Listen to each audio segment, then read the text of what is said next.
Felix, he barks. His gaze doesn't avert from me. Stop. Oh, come on. Why can't I, Car? Felix asks. Karsten doesn't reply. He, rather, takes a step forward. This step is followed by another. And another. The leaves crunch under his feet as he makes his way towards me. He doesn't stop until his face is inches from mine. Karsten sets his hands down onto my shivering shoulders in a way similar to when he caught me a few minutes ago. He smiles sourly, but it is somehow still soft. Almost gentle in the most destructive form of the word. And back in you go, Sticks, he whispers. Then, he throws all of his force into his arms, hurls me back into the cold, pitch-black water of Claris Creek. A week has passed since the Claris incident. The world still finds much to say about Bree Arch, especially since another darkening is due to come up any day now. My siblings and I decide to head toward the Fishbowl. It takes a whole hour, but finally the Fishbowl comes into clear view. People in makeshift tents crowd around the glass in large clusters, talking, laughing, singing. I scan my surroundings, wandering through the crowd. 2 hands seize my shoulders from behind me. A yelp escapes from my throat, but if anyone around me heard it, they don't react. The hands turn me to face them, pushing my back against the Fishbowl glass. Why, Miss Sticks? I exhale. Felix? Please? Not? He puts a finger to my lips. I know. Not today. I try to squirm out of his grasp. Unsuccessful, pressure fills my sinuses at the thought of all the trouble I'm going to be put through now, of all the dark places they're going to hide me. Not today. Why today? Why any day? Huh? Felix chortles. Feeling a bit feisty today? Get a load of this. Karsten. Look at Sticks, pretending she's a strong little girl. He digs his nails into my arms with a toothy grin, as if to get the point across. I wince. Karsten chuckles a little with him, eyes flickering to the people around us.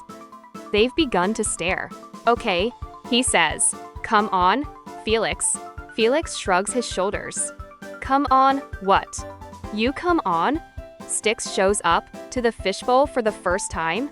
And you honestly think I'm not gonna take advantage of the newfound time? Karsten keeps his voice low. I know, but... He goes to bite his lip but stops. Just try to lay off her a little? Licks. And why should I? His eyes scan the crowd another time. There are people around. You know? Please? Karsten? Felix scoffs. Like they're really going to care about whether or not this little glitch gets hurt. Hey, now, I interject, partly because I know people are watching, and I want them to think I'm strong enough to defend myself. I throw Felix a scowl. You don't have any right to be calling me stuff like that. I do believe I have the right to speak the truth. I open my mouth to retaliate, but Karsten holds out his arm. We both look over at him, Felix with longing, and I with annoyance. Look, he says. It doesn't make a difference what she is or isn't. We don't even have the other guys with us. They'll be mad if we do anything without them. I resist the urge to roll my eyes at him. It's so great to know you care about my well-being. He throws me a glare. Not now, Sticks. Please. Shut it. I choose to do so, because I know he'll probably think up some way to punish me for being defiant. Karsten gives me a gritted smile, then averts his gaze back to Felix. Like I was saying, the boys aren't with us. Also, we could get into trouble doing this here. Her family's probably somewhere near, and they could get the police involved. And even though she's an abomination, you know they'll do something about it. You know how the police can get about the law during darkenings. What law? Asks Felix. What has any form of structure in this country ever done for us? Nothing. What are they going to do, man? Throw us into non-existent jail? No. Karsten looks over his shoulder quickly. But try another country. Not in his prison, perhaps. Felix lets out a long sigh. Then, why don't we just take her somewhere less public? If you wanna be such a baby about it? I mean, we could, but… Excuse me, boys.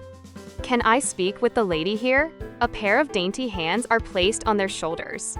The three of us glance over to see a woman in a long black trench coat with a hood, which casts shadows all over her face. I can't make out who it is. It's someone I've never seen before. What, ma'am? Felix stutters, a dazed look in his eyes. Karsten himself is also flustered by the woman's arrival. We've all no idea who she is, but there's something about her, some glow to her skin that fogs up the mind. She smirks. This lady I see you're. She pauses to study our placement, Felix's hands on my shoulders and Karsten standing close by. Fighting over? Well, can I speak with her? Or is this a bad time? My heart races in my chest. Did she just say she wanted to speak with me? I rack my brain for a name. Anything that could possibly help me recognize who she is. Felix shoves me forward hastily. Take her. She's yours. Thank you. She purrs, taking my hand in hers. It's soft. Warm. Mine shakes uncontrollably. You two take care. She walks me in the opposite direction I was going in. Back towards the curve of the fishbowl with the dining room. Away from my family. As we go, I can't help but sneak a glance over my shoulder. Back at Karsten and Felix. They're looking right back at me, scratching the light brown hair on their heads, confusion written on their faces. They don't know who she is, but they sure as hell want to know how I know this woman. But I don't know her. How could I? My head is whirling as she walks me past the fishbowl, through the crowds of people, and away from the whole scene. Every piece of me seems numb with alarm and excitement, like I could wake up from what is probably the first dream I've had in years at any given moment. She takes me down to an empty Trulevent street that is barely lit. Over her shoulder, she carefully looks around us, and when she's sure the street is completely vacant, she settles her eyes on me and smiles. Hello, dear, she says. Sorry about pulling you away from everything. Oh no, it's fine, I say, voice meek. For some reason, talking to her feels like I'm talking to a kind of higher power. I can't decide if I should get down on my knees or not. Actually, thank you for it. Well, you're welcome. She puts down the hood of her coat with a heavy sigh, like it's been a long day. For the first time, I get a good view of her face. And she's… something like an electric shock sends currents of surprise and disbelief all the way down my spine. It can't be. I now realize from her coat that she must have been disguising. She's also wearing little to no makeup, which makes her look almost unidentifiable. Norax Geddes. Head of the FAMOUX, I know, she says, her tone smooth and quiet. You must be very confused. I am. I stumble over my words, staring at her with wide eyes. You are Emilee Parvenu, correct? I nod slowly. Norax steps closer, her posture radiating an inescapable authority. She tilts her head slightly, her gaze sharp as a knife, cutting right through me. I've been looking for someone like you, Emilee, she says smoothly. Someone who doesn't fit the mold. Someone who knows what it means to be hunted.